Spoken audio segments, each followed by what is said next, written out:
नायक एक नायक तब तक नहीं होता जब तक कि वह एक खलनायक का सामना न करे। दोस्तों, हम बॉलीवुड के नायकों को जानते हैं और उनकी सराहना भी करते हैं, और खलनायकों को भी जानते हैं, लेकिन उनसे घृणा करते हैं क्योंकि खलनायकों के चरित्रों ने दर्शकों के बीच भय और घृणा उत्पन्न किया है। बॉलीवुड के खलनायकों के नकारात्मक और मनोरंजन पहलुओं ने हमेशा फिल्मों में मसाला डाला है। आखिरकार बॉलीवुड अपने प्रसिद्ध खलनायक के बिना कुछ नहीं है। ऐसे ही कई खलनायक हैं जिन्होंने भारतीय सिनेमा के इतिहास में अपनी एक अलग पहचान छोड़ी है।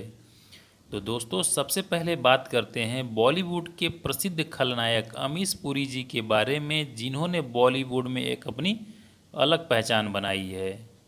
अमीश पुरी भारतीय सिनेमा के सबसे बहुमुखी अभिनेताओं में से एक थे, जिन्होंने 1960 के दशक में अपने करियर की शुरुआत किया था और 3 दशकों के अपने इस करियर में 400 से अधिक फिल्मों में अभिनय किया है।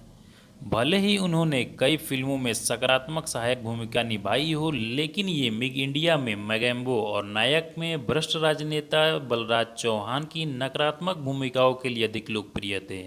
शहंशाह, त्रिदेव, करण अर्जुन इनकी कुछ अन्य उल्लेखनीय फिल्में हैं, और इनका जन्म 22 जून 1932 को पंजाब में हुआ था। इनके पिता का नाम लाला निहाल सिंह और माता का नाम वेद कौर था, और इनके 4 भाई बहन थे। इनके भाई बहनों का नाम चमनपुरी, मदनपुरी और बड़ी बहन का नाम चंद्रकांता, और इनके छोटे भाई का नाम हरीशपुरी है। इनके जीवन की अंतिम फिल्म किसान थी, जो इनके निधन के बाद वर्ष 2005 में रिलीज हुई थी। इन्होंने कई विदेशी फिल्मों में भी काम किया, और इन्होंने इंटरनेशनल फिल्म गांधी में खान की भूमिका निभाई थी, जिसके लिए इन्हें खूब तारीफ मिली। 12 जनवरी 2005 को 72 वर्ष की उम्र में ब्रेन ट्यूमर की वजह से इनका निधन हो गया। इनके अचानक हुए इस निधन से बॉलीवुड जगत के साथ साथ पूरा देश शोक में डूब गया था। आज अमीश पुरी इस दुनिया में नहीं है, लेकिन इनकी यादें आज भी फिल्मों के माध्यम से हमारे दिलों में बसी हुई हैं। अब बात करते हैं बॉलीवुड के प्रसिद्ध खलनायक की भूमिका निभाने वाले प्राण के बारे में।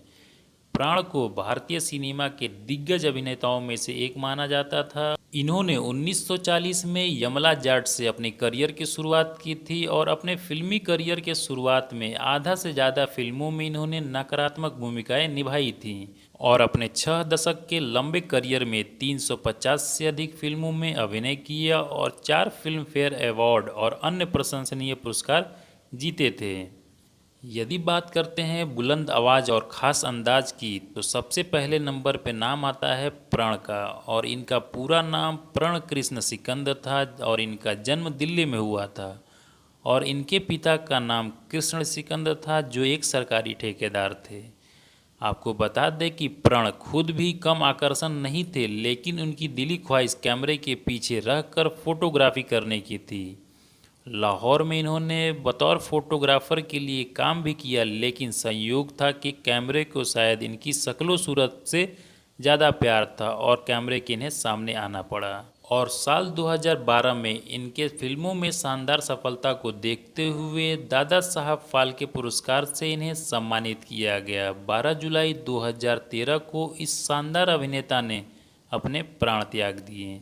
अब बात कर लेते हैं हिंदी सिनेमा के प्रमुख अभिनेताओं में से एक, जो अपनी नकारात्मक भूमिकाओं के लिए लोकप्रिय हैं। इनका नाम है प्रेम चोपड़ा।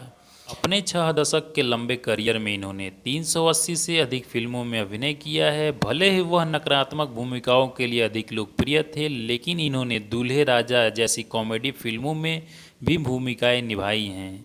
इनका जन्म 23 सितंबर 1935 को लाहौर पाकिस्तान में हुआ था। प्रेम के पिता का नाम रणबीर लाल था, और माता का नाम रूप रानी चोपड़ा था।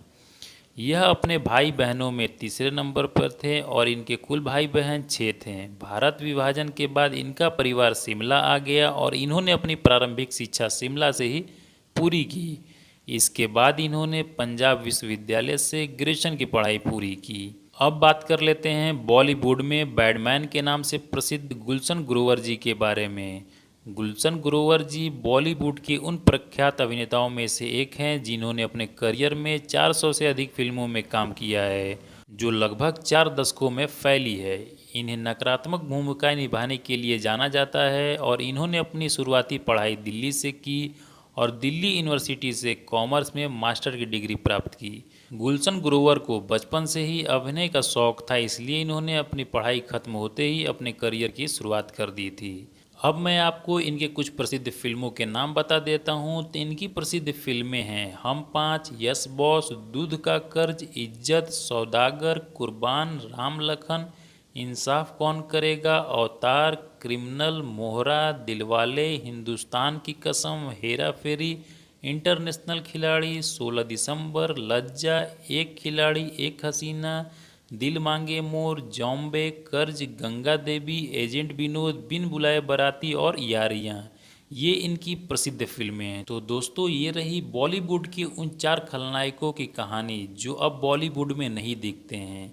तो दोस्तों, आप मुझे कमेंट बॉक्स में बताइएगा कि आपको यह वीडियो कैसी लगी। यदि आपको यह वीडियो अच्छी लगी हो तो वीडियो को लाइक करके चैनल को सब्सक्राइब कर लीजिएगा, क्योंकि मैं इसी तरह की वीडियो बनाता रहता हूं और बचे हुए खलनायकों की वीडियो अगले हफ्ते फिर आएगी। तो दोस्तों, चैनल को सब्सक्राइब जरूर करिएगा।